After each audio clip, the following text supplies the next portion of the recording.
Of the two agents Carson picked, the first was recalled from the St. Louis office. His file card read Dennis O'Brien, born New York City, brought up near Italian section Mulberry Street, agent for 9 years, broke the Maserati and Stevens cases.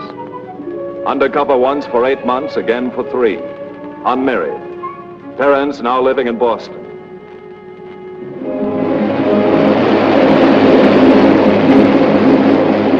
From the Indianapolis office came Carson's other choice, Anthony Gennaro, born San Francisco, education, University of California, married Mary Bennett, 1947, speaks fluent Italian, agent for 2 years since discharge from Army. And so you'll go to Detroit cold. Start at the bottom of the ladder, work up step by step. Pick up a fragment of fact here and there, make your own picture of things. It'll be mostly up to you. Understand, there's nothing compulsory about this assignment. You can turn it down without prejudice. Did you hear anybody say anything? Well, I don't stick other men's necks out. By the way, Gennaro, where's your wife? Well, she's visiting her mother in San Francisco. Not so good. Well, write her, Mr. Carson, and tell her. No, don't do that. Don't tell her where you are. Got any questions? Anything not clear? Well, sir, I guess not. You'll contact through our Detroit office. Good luck. In Detroit, at the main library on Woodward Avenue, Agents O'Brien and Gennaro started the first phase of their undercover investigation. Their problem was to become Detroiters. Detroiters of a special class. Criminals with a complete knowledge of the history of local crime. This meant days and weeks of tedious work, of digging up little-known facts, which they must be prepared to use. Gathering background history on local mobs, past and present, laying a careful groundwork for their undercover identities, picking out items from old newspaper files, weighing and sifting them, making careful notes, memorizing those notes. Aye. Say, you're liable to get eye strain. I haven't been able to focus on a steak for days. What's new with you? Oh, got a lot of notes from police files. Dope I picked up in bars. Good. You know, I've been reading over these old news stories on the mobs, right back to the start of Prohibition. There used to be an outfit here in Detroit called the River Gang. I ran across them in the police files, too. They've all either been wiped out or put in jail. We might use them for our pedigree. It's taking a long chance, isn't it? They may have friends around. Yeah, I know. We've got to risk it. We've got to give ourselves some kind of a background. At last, they were ready. They met on Belle Isle to quiz each other for the most important examination of their lives. They had to know all the answers. Failure to do so would mean a bad grade later on, in the shape of a bullet or an ice pick. What do you know about Carlo Vantucci? Carlo Vantucci, younger brother of Luigi, 41 years old, arrested 1939, concealed weapons dismissed. Served year and a day, 40-41, state liquor violation. The River Gang. The River Gang. Jerry Riley taken for a ride. Bo McKenna died in prison. Lou Parenti murdered with ice picks. Big Bill Shumack went insane. A Russian killed in an automobile accident in New York City. Not many of the River Gang left, huh? Just us two. It's a nice suit. Hope the taxpayers can afford it. I know I couldn't on my salary. My wife would like this outfit. She's always trying to get me to dress up. Don't forget, you're not married. You've been divorced for reasons of duty. I hope Uncle appreciates it. What'll we do with our old stuff? Let's send it back to Carson in Washington. He'll get a kick out of it. Okay.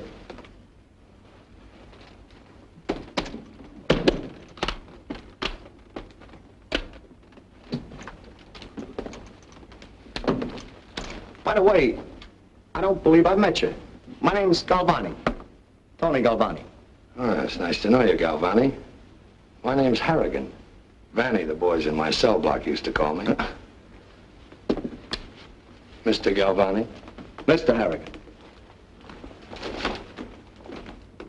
As their opening wedge in a planned campaign, Agents O'Brien and Gennaro picked the Firenze Hotel, a rundown hideout for criminals. The owner Pasquale was well known to the Detroit police for his questionable activities. The agents were counting heavily on their new identities, on Tony's ability to speak Italian. Disperazione. E você lo sape che la legge è crocca. Io faccio una preghiera, ossia. Basta, non dico di più. Ho capito tutto.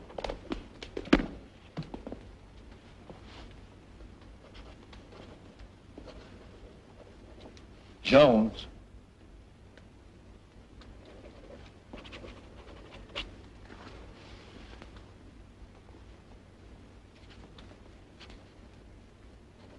Smith? No, not Smith. I bought the name from a guy down the street. He was broke. I understand, signore. Probabilmente lei deve avere le sue buone ragioni. Sì, io. You have no suitcase, so please. $8.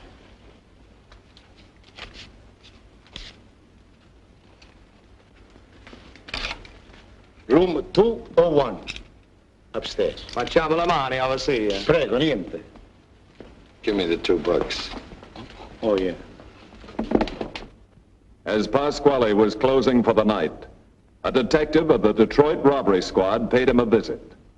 The detective was looking for a pair of robbery suspects named Vanny Harrigan and Tony Galvani. He showed Pasquale the official Detroit Police Department wanted flyers on the two men. Pasquale recognized them as his guests, Jones and Smith. And true to his unsavory reputation, Pasquale did not give them away. He was most polite to the detective. As an honest citizen, he would like to help the law, but he was sorry. He had not seen the suspects. Up in their room, the two undercover agents waited. They hoped their plan would work. They hoped Pasquale would snap at the bait. Local officers on the ball. City detective just left our friend downstairs. Yeah? It's me, Pasquale.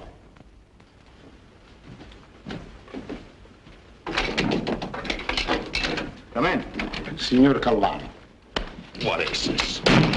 Where'd you dig up his name? What, are you trying to pull a double shuffle or something? Take it easy, will you? Now, what happened? How'd you get my name? I come to tell you quick as I could. This captain of the police, he asked me if you come here. I said no. He showed me official paper with your name and pitch, and his name and pitch too. What'd you tell him? Me, Pasquale?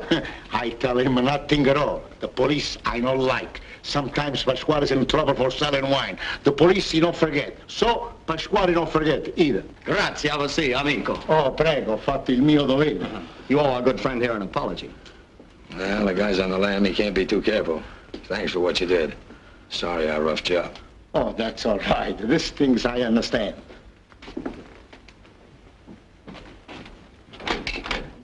Buonanotte. Buonanotte.